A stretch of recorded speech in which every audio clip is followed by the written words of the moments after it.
नौजवान साथियों, बुजुर्गों, मेरी माँओं और बहनों, बहुत दिन बाद आपसे मुलाकात हो रही है।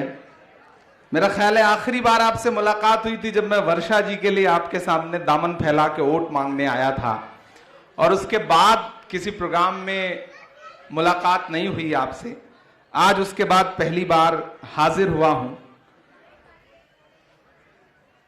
कई महीनों से सोच रहा था चेयरमैन बनने के बाद कि मुंबई जाऊं, मुंबई वालों से मुलाकात करूं, लेकिन कोविड के दौरान ऐसे हालात पैदा हो जाते थे कि प्रोग्राम देने के बाद प्रोग्राम कैंसिल करना पड़ता था, रिस्ट्रिक्शंस बढ़ जाते थे, और आपसे मुलाकात नसीब में अब जाकर के लिखी थी, तो अब आपके बीच में हाजिर हो सका। इधर जो साथी बैठे हैं थोड़ी देर के लिए खामोश हो जाएं।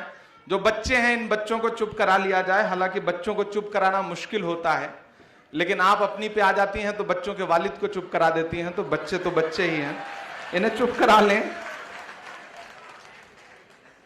न तेरा है न मेरा है ये हिंदुस्तान सबका है, न तेरा है न मेरा है ये हिंदुस्तान सबका है, नहीं समझी गई ये बात तो नुकसान सबका है, जो इसमें मिल गई नदियां वो दिखलाई नहीं देती, महासागर बनाने में मगर एहसान सबका है।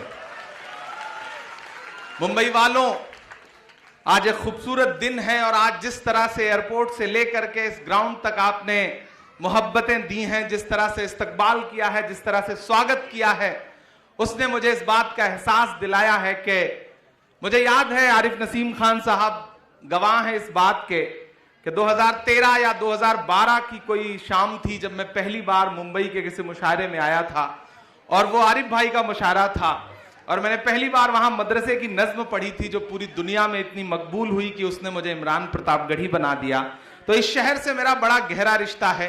असलम शेख साहब भाई की तरह हैं, उनकी भी दुआएं हमेशा मिलती रही हैं। यहाँ मंच पर जो बाकी लोग मौजूद हैं, अनीस अहमद साहब एक्स मिनिस्टर, भाई जगताप साहब चले गए, चरणजीत सिंह सप्रा जी चले गए, वजाहत मिर्जा साहब यहाँ पे तशरीफ रखते हैं, हमारे फरहान आजमी साहब, जमील कुरैशी साहब, अलीम साहब जो यहाँ मौजूद हैं, वर्षा जी तो हैं ही, वर्षा जी तो बड़ी बहन है, मैंने सबसे पहले उनका जिक्र कर दिया। लेकिन आज मैं सबसे ज्यादा जिन लोगों की तारीफ करना चाहता हूं वो 6 जो जिला अध्यक्ष हैं मुंबई के, मैं उनकी खास तौर से तारीफ करना चाहता हूं।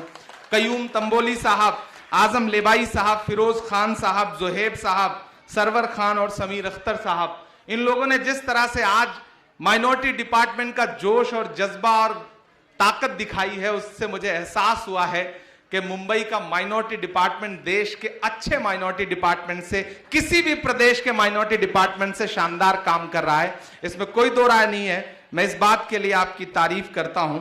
मंच पे जो बाकी साथी भी मौजूद हैं, मैं उनका भी शुक्रिया अदा करूंगा। इकबाल मेमन साहब, उमेर लकड़ावाला साहब, बाकी जो साथी हैं जिनका नाम छूट जाए वो मुझे माफ करेंगे।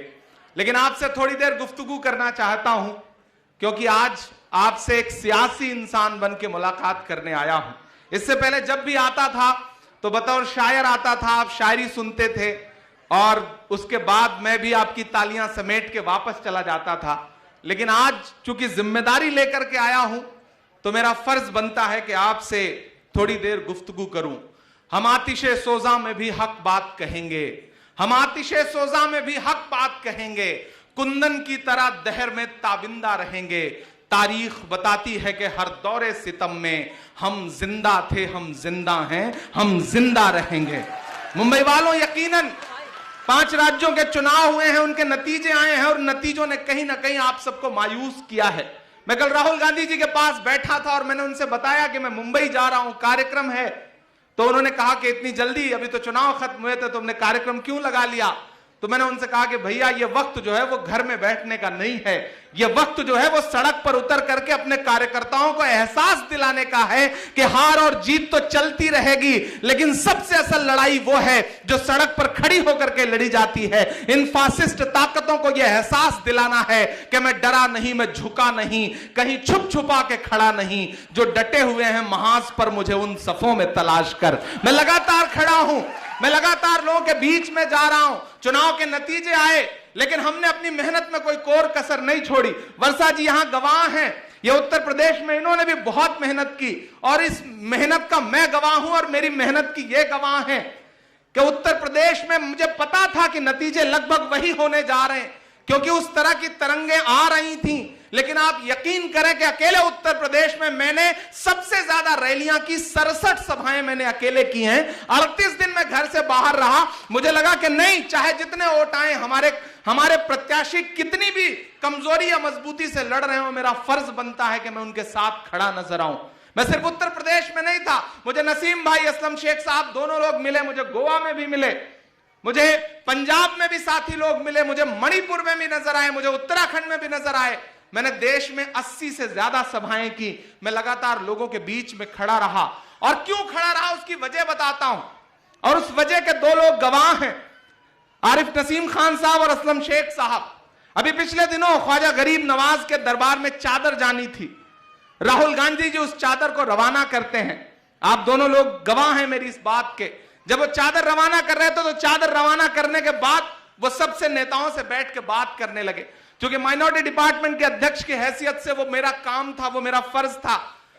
चादर के बाद हम सारे लोग बैठ के बात करने लगे तो हमारे मध्य प्रदेश के एक विधायक साथी हैं आरिफ मसूद साहब, उन्होंने जिक्र किया इस बात का कि किस तरह से आज ये फासिस्ट ताकतें हमें कुचलना चाहती हैं, हमें दबाना चाहती हैं। ऐसे में हम क्या करें?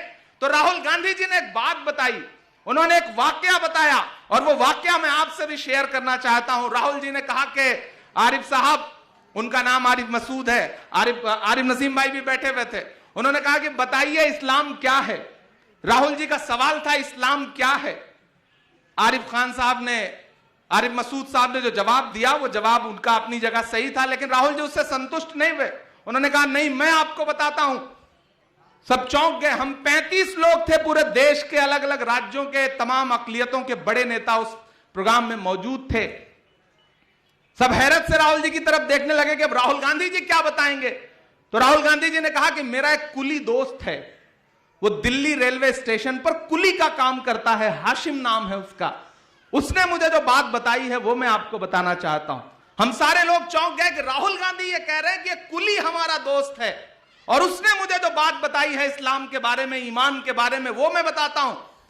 फिर राहुल जी ने हमें एक हदीस सुनाई कि ईमान का आला दर्जा वो है कि अगर आप जुल्म देखें तो अगर आपके अंदर ताकत है तो आगे बढ़ें और ताकत से उसे रोक दें।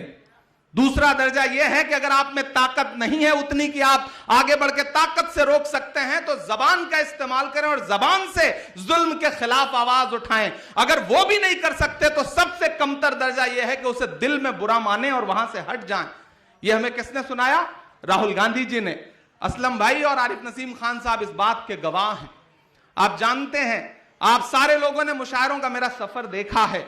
आपने देखा है इसी मुंबई के मुशायरों में किस तरह से आपने दुआओं से मेरा दामन भरा है, और मैं आराम से आता था, स्टारों की तरह मुशायरे में पढ़ता था, और उसके बाद ठीक ठाक पैसे भी मिलते थे और वापस चला जाता था। लेकिन पिछले 6-7 महीने से मैंने सब कुछ एक किनारे रखा और शहर दर शहर, सड़क दर सड़क, गांव दर गांव जाकर के गलियों की खाक क्यों छान रहा हूं? क्योंकि राहुल जी की वो जो बात है ना कि आपके ईमान का एक दर्जा यह है कि अगर ताकत है तो जुल्म के खिलाफ ताकत से लड़ो, अगर ताकत से नहीं लड़ सकते तो जबान से लड़ो, और जबान से भी नहीं लड़ सकते तो दिल से बुरा मानो उसे। मैं उस बात पर अमल कर रहा हूं। मैं शहर दर शहर जा रहा हूं। 5 राज्यों के नतीजे आए। एआईसीसी में कोई नेता बैठने को तैयार नहीं था, लेकिन आप यकीन करें, सबसे पहले नतीजों के 4 दिन के बाद मैंने अपने ऑफिस में फोन किया और मैंने कहा ऑफिस खोलो, मैं ऑफिस आ रहा हूं। तो उन्होंने कहा सर एकदम सन्नाटा है। मैंने कहा इसी सन्नाटे को तो तोड़ना है, मैं ऑफिस आ रहा हूं। बैठेंगे ऑफिस में, लोगों से मिलेंगे, उनका हौसला बढ़ाएंगे। और आप यकीन करें कि मैं तकरीबन 8 घंटे आईसीसी बैठा रहा और कम से कम 1000 आदमी मिलने के लिए आया, और जो भी आता था वो यही कहता था कि सर नातों के मंसूबे बहुत बुरे हैं। मैं यहां बैठे हुए तमाम साथियों से एक बात कहना चाहता हूं, मुंबई वालों, ये मुंबई है, ये महाराष्ट्र की सरजमीन है। इस सरजमीन से उठी हुई आवाज पूरे देश को एक रुख देती है, और मुझे खुशी है कि कांग्रेस अध्यक्ष ने सरकार बनाने का जो भी फैसला लिया, यहां आज जो सरकार चल रही है, महाराष्ट्र वालों आप खुशनसीब हैं कि माहौल अच्छा है, वरना मैं तो उत्तर प्रदेश से आ रहा हूं। हमने देखा है लोगों के घरों पे चलते हुए बुलडोजर, मैंने देखा है एनआरसी मूवमेंट के दौरान 21 से ज्यादा बिछी हुई लाशें, चीखती हुई माएं, लहूलुहान सरजमीन मैंने देखा है।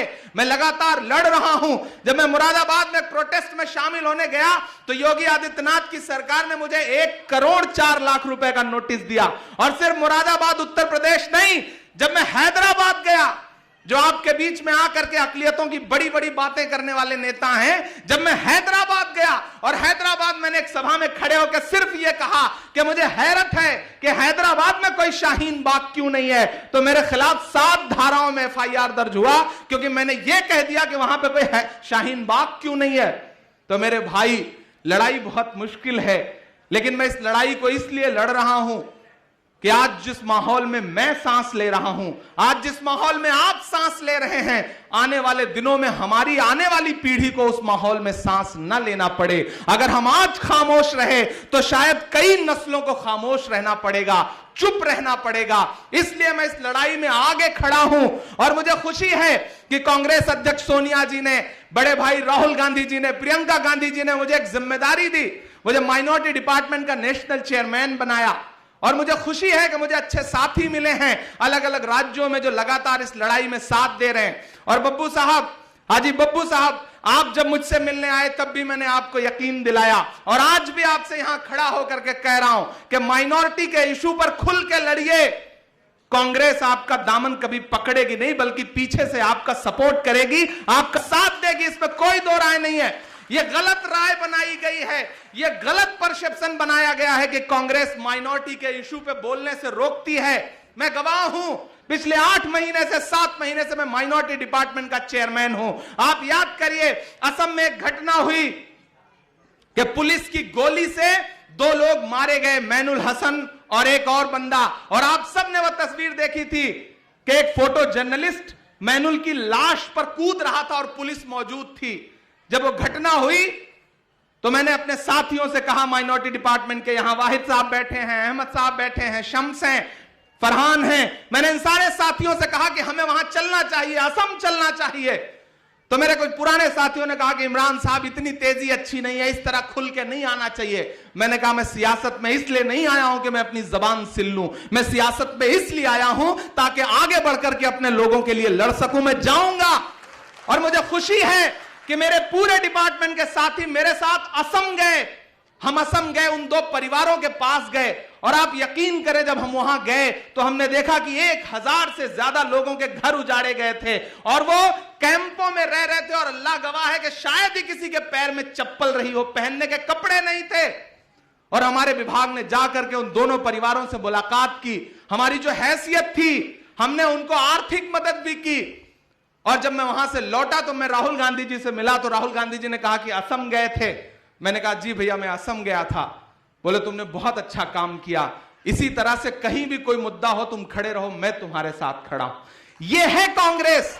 एक अलग तरह का परसेप्शन आपके बीच में बनाया जाता है कि नहीं, कांग्रेस अकलियत के मुद्दों पे बोलने से रोकती है। मैं कांग्रेस में हूं, आजम खान समाजवादी पार्टी में है। चुनाव से पहले जब जौहर यूनिवर्सिटी पे बुलडोजर चलने की नौबत आई थी, अखिलेश यादव तक उनकी तरफ झांक कर नहीं देख रहे थे। मैं पहला आदमी हूं जो आजम खान के घर दूसरी पार्टी में होने के बावजूद गया। मैं उनकी अहलिया से मिला और मैंने उनसे कहा कि मैं जौहर यूनिवर्सिटी के साथ खड़ा हूं, मेरा पूरा डिपार्टमेंट आपके साथ खड़ा है, आपको जहां जरूरत लगे मैं आपके साथ हूं। और मैंने मीडिया में जब इंटरव्यू दिया तो अगले दिन मजबूर होकर के अखिलेश यादव जी को आजम खान के घर जाना पड़ा।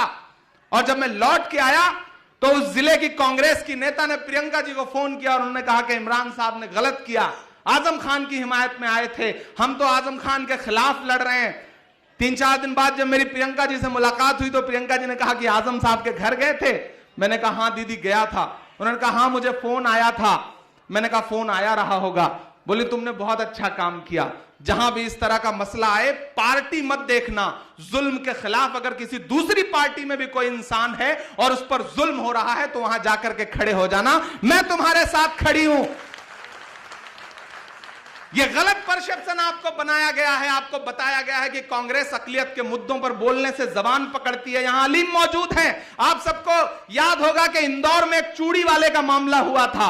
चूड़ी वाले का मामला हुआ था। एक चूड़ी वाले को चूड़ी पहनाने के नाम पर आरएसएस के लोगों ने पीटा और अगले दिन मध्य प्रदेश के गृह मंत्री ने उसके खिलाफ कई धाराएं लगा करके उसे जेल भिजवा दिया।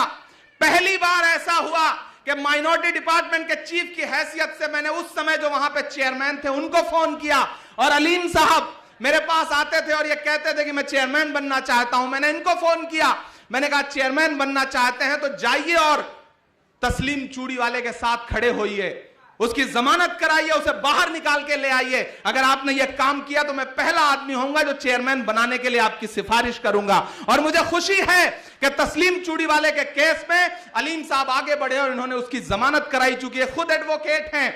और जब जमानत करा करके तस्लीम को मेरे पास लेकर के आए तो सबसे पहला आदमी हूं जो केसी वेणुगोपाल जी से मिला और मैंने अलीम को चेयरमैन बनाने का प्रपोजल भेजा और 4 दिन के अंदर अलीम मध्य प्रदेश के चेयरमैन बने। मैं लगातार लड़ रहा हूं क्योंकि लड़ना जरूरी है। हमारी कौम को भी लफ्फाजी पसंद आती है, भाषण ज्यादा पसंद आता है, बुनियादी काम करने वालों को लोग याद नहीं रखते हैं। मैं भी चाहूं तो मैं एक मिसरा सुनाता हूं, आप तालियों का अंबार खड़ा कर देते हैं, नारे लगाते हैं, लेकिन मैंने कुछ बुनियादी काम करने के लिए चुना है। मैं उस काम पर आगे बढ़ रहा हूं। अब मुझे आपका साथ चाहिए। माइनॉरिटी डिपार्टमेंट को जितना आप मजबूत करेंगे उतना इमरान प्रतापगढ़ी को मजबूत करेंगे, उतना कांग्रेस को मजबूत करेंगे। मेरे भाई, आज तमाम लोग आ गए हैं अकलियतों को यह समझाने के लिए कि नहीं कांग्रेस के साथ नहीं, यहां वहां। कांग्रेस ने क्या किया है आपके लिए? मैं बताता हूं कांग्रेस ने क्या किया है आपके लिए।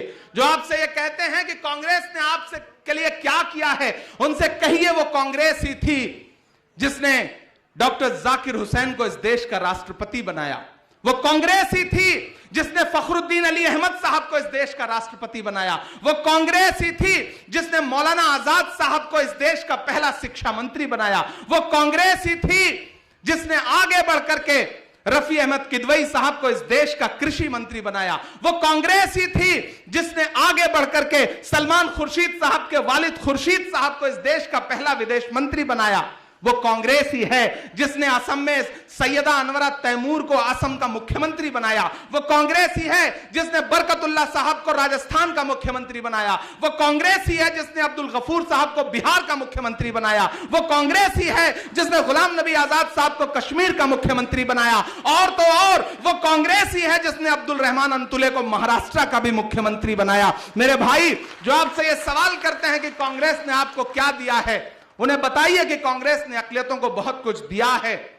आज प्रोपेगेंडा खड़ा किया जाता है, एक पूरी टीम तैयार है जो मुसलसल आपके बीच में आकर के ये कहती है कि आखिर कांग्रेस ने क्या दिया है। उनका जवाब दीजिए, उन्हें बताइए और माइनॉरिटी डिपार्टमेंट को मजबूत करिए। एक शिकायत हर जगह जाने पे आती है कि माइनॉरिटी डिपार्टमेंट को अहमियत नहीं दी जाती, उनको हिस्सेदारी नहीं दी जाती। मेरे भाई, मैं दिल्ली में आपका वकील बन के बैठा हूं। आप अपनी शिकायतें लेके आइए, पहले अपने राज्य में लड़िए, फिर शिकायत लेकर के आइए। मुझे अपनी सरकारों के खिलाफ भी लड़ना पड़ेगा जहां हमारी सरकारें हैं और जहां सरकारें नहीं हैं।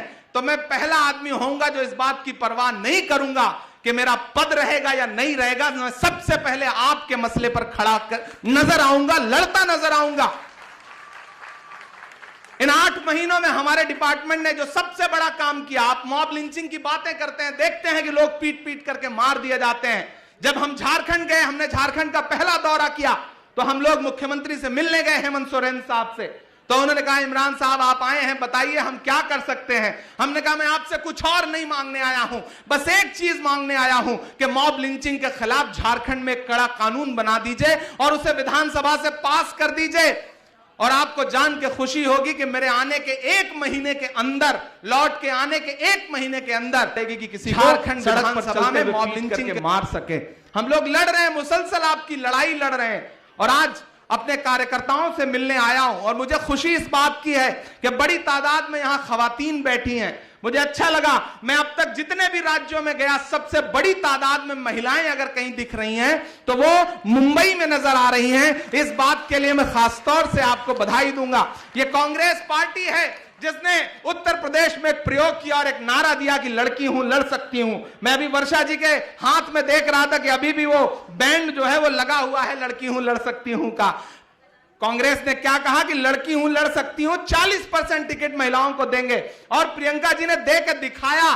और उधर भाजपा क्या कर रही है कि अगर हिजाब पहन के एक बेटी स्कूल में जाएगी तो सैकड़ों गुंडे उसे घेर करके नारा लगाएंगे। नफरत की हर ताकत से मोदी जी की यारी है। शिक्षा के मंदिर के अंदर नफरत की तैयारी है। एक बेटी ने इंकलाब का हाथ उठा के बता दिया, एक शेरनी जाने कितने लंगूरों पर भारी है। मुझे अच्छा लग रहा है कि खवातीन आगे आ रही हैं। आपका इस्तकबाल है, मेरे डिपार्टमेंट के दरवाजे आपके लिए खुले हैं। मैं अपने जिलाध्यक्षों का और जो जिलाध्यक्षों के लिए जो प्रभारी लगाए गए हैं, मैं उन तमाम साथियों का बहुत शुक्रिया इस बात के लिए अदा करूंगा कि आप शानदार काम कर रहे हैं। बीएमसी का इलेक्शन आपके सामने है। जो आपसी सियासी नाइत्तेफाकियां हैं उसे किनारे रखिए और बस एक बात सोचिए कि कांग्रेस का झंडा आगे लेकर के चलना है, क्योंकि कांग्रेस के झंडे में जो 3 रंग है वही इस देश के तिरंगे का भी रंग है। लेकिन भाजपा चाहती है कि उन 3 रंगों को बदल करके सिर्फ एक रंग कर दिया जाए। लेकिन कांग्रेस उनकी राह का सबसे बड़ा रोड़ा है, राहुल गांधी उनकी राह का सबसे बड़ा रोड़ा है। और हम सारे लोग यहां मौजूद, स्टेज पर जो मेहमान मौजूद हैं, इन सबके साथ यहां खड़ा होकर के मैं कह रहा हूं कि मैं राहुल गांधी के साथ खड़ा हूं, मैं कांग्रेस के साथ खड़ा हूं।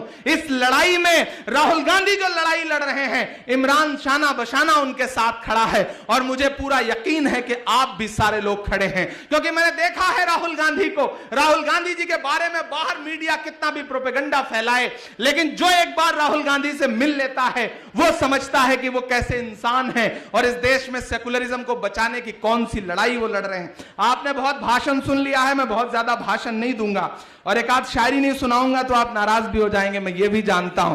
तो मैं आपके बहुत सब्र का इम्तिहान नहीं लूंगा, एक छोटी सी नज्म सुना दूंगा, क्योंकि आप बहुत वक्त से यहां पर बैठे हुए हैं। आज बहुत ज्यादा भाषण आपने सुना है और मुंबई वालों आप में बहुत सब्र है। मैं किसी भी राज्य में गया तो मैंने इतने, यहां स्टेज पर तो इतने नाम हैं कि उनका नाम लेने में ही कम से कम 10 मिनट का वक्त गुजर जाता है। तभी असलम भाई कह रहे थे तो मैं असलम भाई से यह बात कह भी रहा था कि अगली बार यह प्रोग्राम 2 दिन रखा जाए, एक दिन सिर्फ नाम लिया जाए और एक दिन सिर्फ भाषण दिया जाए, तभी कार्यक्रम हो सकता है। वरना इतनी बड़ी भीड़ रहती है। लेकिन यही ताकत भी है कांग्रेस पार्टी की कि सारे लोग मिलजुल करके बैठे हैं, लड़ रहे हैं इस लड़ाई को। मैं पहले तो 4 मिसरे पढ़ता हूं, फिर उसके बाद एक छोटी सी नज्म आपको सुना दूंगा कि खौफ नहीं जिसे मुरझाने का, मैं उस गुल के साथ खड़ा हूं। आप थके तो नहीं है? आप थके तो नहीं है? माइक थोड़ा सा बेहतर कर दें अगर कर सके तो। खौफ नहीं जिसे मुरझाने का, मैं उस गुल के साथ खड़ा हूं। खौफ नहीं जिसे मुरझाने का, मैं उस गुल के साथ खड़ा हूं। कैसा भी दौर आए लेकिन मैं राहुल के साथ खड़ा हूं। कैसा भी दौर आए लेकिन मैं राहुल के साथ खड़ा हूं। खौफ नहीं जिसे मुरझाने का, मैं उस गुल के साथ खड़ा हूं। कैसा भी दौर आए लेकिन मैं राहुल के साथ खड़ा हूं। कल भी खुल के साथ खड़ा था, आज भी खुल के साथ खड़ा हूं। कैसा भी दौर आए लेकिन मैं राहुल के साथ खड़ा हूं। खौफ नहीं जिसे मुरझाने का, मैं उस गुल के साथ खड़ा हूं। मुंबई वालों, कई बार आया हूं, बहुत कुछ आपने सुना है, बहुत सारी चीजें हैं जो सुनना चाहते हैं, कई सारे लोगों के मैसेजेस हैं, लेकिन आज हालात ऐसे हैं कि यकीनन मैं उत्तर प्रदेश से आ रहा हूं, दिल्ली से आ रहा हूं। आप समझ सकते हैं जो 5 राज्यों के नतीजे हैं। जब आपका दिल टूटा हुआ है तो हम कितना टूटा हुआ दिल लेकर के आए होंगे, क्योंकि हमने तो जमीन पे उतर के मेहनत की है। ऐसे ऐसे हालात भी आए कि हम एक दिन एक सभा करके हेलीकॉप्टर से टेक ऑफ किया हम लोगों ने। अहमद भी मेरे साथ हेलीकॉप्टर में बैठा हुआ था, और जब हम ऊपर टेक ऑफ कर गए तो गेट खुल गया हेलीकॉप्टर का ऊपर। आप अंदाजा लगाइए कि 40 मिनट जो लैंडिंग का टाइम था वो 40 मिनट कैसे गुजरे होंगे। तो हम तो उस महाज से लड़ करके आए हैं, लौट करके आए हैं। यकीनन ये एक मुश्किल दौर है, एक ऐसा दौर है जब सरकार के मंसूबे बहुत खतरनाक हैं, और उस खतरनाक मंसूबे को आप महाराष्ट्र में भी देख रहे हैं कि महाराष्ट्र की एक चलती फिरती सरकार को किस तरह से डैमेज करने की कोशिश की जा रही है, किस तरह से महाराष्ट्र को अस्थिर करने की कोशिश की जा रही है। लेकिन सलाम है महाराष्ट्र वालों, आपको मुंबई वालों, कि दिल्ली में बैठा है मेरे भाई, इस देश को कुल मिलाकर के 4 लोग चला रहे हैं, 4 लोग चला रहे हैं। 2 खरीद रहे हैं, 2 बेच रहे हैं, और चारों गुजरात से हैं। आप बहुत समझदार लोग हैं, मैं नाम नहीं लूंगा, नहीं आप जान जाएंगे कि मैं नरेंद्र मोदी जी, अमित शाह जी, अंबानी जी और अडानी जी की बात कर रहा हूं। और आप देख रहे हैं पिछले 4-5 दिन से हर दिन 80 पैसे प्रतिदिन तेल का दाम बढ़ रहा है, हर दिन 80 पैसे। और मुझे लगता है कि आने वाले 20 दिन तक ये हर दिन 80 पैसे बढ़ता रहेगा। तो ये जो 80-20 का मामला है, शायद इसी की बात योगी जी चुनाव में कर रहे थे कि चुनाव 80-20 का है। हर दिन 80 पैसा बढ़ता रहेगा तेल का दाम, और जब तक आपका तेल नहीं निचोड़ लेंगे, अपना पूरा हेलीकॉप्टर का खर्चा नहीं वसूल लेंगे, तब तक तेल के दाम इसी तरह वो बढ़ाए रखेंगे। लेकिन लड़ना तो है, क्योंकि खामोश बैठने से काम नहीं चलेगा। आप वो लोग हैं जिनके अजदाद ने, जिनके पुरखों ने आपसे ज्यादा मुश्किल वक्त देखा है, ज्यादा बड़ी लड़ाई लड़ी है। तो मैं आपके बीच में खड़ा हूं, और हौसले की बात करते हुए एक बहुत छोटी सी नज्म आपको सुनाता हूं कि एक बुरा दौर आया है टल जाएगा, एक बुरा दौर आया है टल जाएगा, वक्त का क्या है एक दिन बदल जाएगा, एक बुरा दौर आया है टल जाएगा, वक्त का क्या है एक दिन बदल जाएगा, कि वक्त की नब्ज पर हाथ रखे रहो। एक नेता शायद अपने लोगों से, अपने चाहने वालों से, अपने भाइयों से शायद यही कह सकता है कि वक्त की नब्ज पर हाथ रखे रहो, और दुआओं को भी साथ रखे रहो, वक्त की नब्ज पर हाथ रखे रहो, और दुआओं को भी साथ रखे रहो, अपने बच्चों में तालीम पैदा करो, अपने बच्चों में तालीम पैदा करो, और काबू में जज्बात रखे रहो, रब की रहमत पे हर पल भरोसा रखो,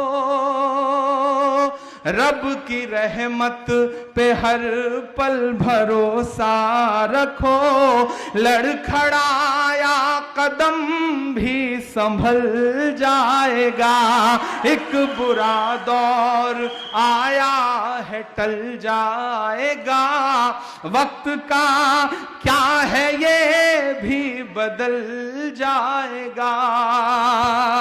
यहां बहुत सारे लोग हैं मेरा ख्याल है जो उत्तर भारत के होंगे। आप सारे लोग जो उत्तर प्रदेश, बिहार और तमाम सूबों से आते हैं, मुझे पता है आप उन सूबों के अपने लोगों के जब हालात देखते होंगे सियासी, तो आपको दुख जरूर होता होगा, लेकिन मैं आपसे इतना कहना चाह रहा हूं और मुंबई में खड़ा होकर के पूरे मुल्क के अकलियत के लोगों से यह कहना चाहता हूं कि अपनी किस्मत का रोना तो रोना नहीं, अपनी किस्मत का रोना तो रोना नहीं, अपने अश्कों से दामन भिगोना नहीं। नफरत एक दिन हार ही जाएंगी, नफरत एक दिन हार ही जाएंगी। रब की रहमत से मायूस होना नहीं, दिल में ईमान कि शम्मा जला कर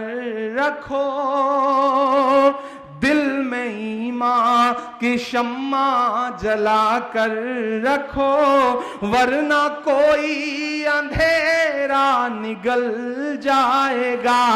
वक्त का क्या है, एक दिन बदल जाएगा, ये बुरा वक्त एक रोज टल जाएगा। और आखिरी मिसरे पढ़ता हूं, बहुत देर से आप सारे लोग बैठे हैं, हमें आपसे विदा भी लेना है कि अपने अजदाद की सीख पढ़ते रहो, अपने पुरखों की तारीख पढ़ते रहो, हुक्मरानों की साजिश समझते हुए जुल्म पढ़ते रहो, चीख पढ़ते रहो। मुल्क में तुम बराबर के हकदार हो, मुल्क में तुम बराबर के हकदार हो, कोई चींटी नहीं जो कुचल जाएगा। वक्त का क्या है, एक दिन बदल जाएगा, एक बुरा वक्त आया है टल जाएगा। एक बार फिर से मुंबई अल्पसंख्यक विभाग के तमाम साथियों का बहुत शुक्रिया अदा करता हूं।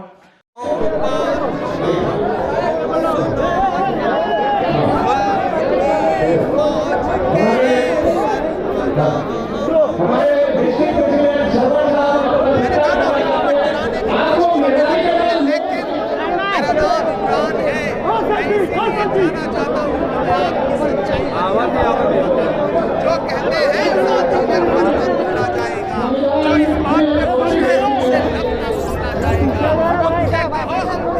आगे नहीं कातिल मरते तक कातिल ही बोला जाएगा, कातिल ही बोला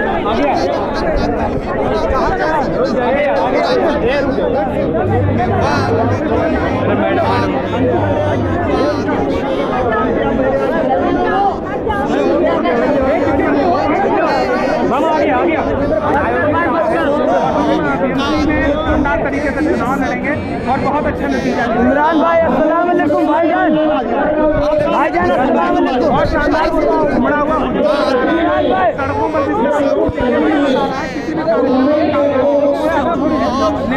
सियासत के मगरूर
थोड़ा साइड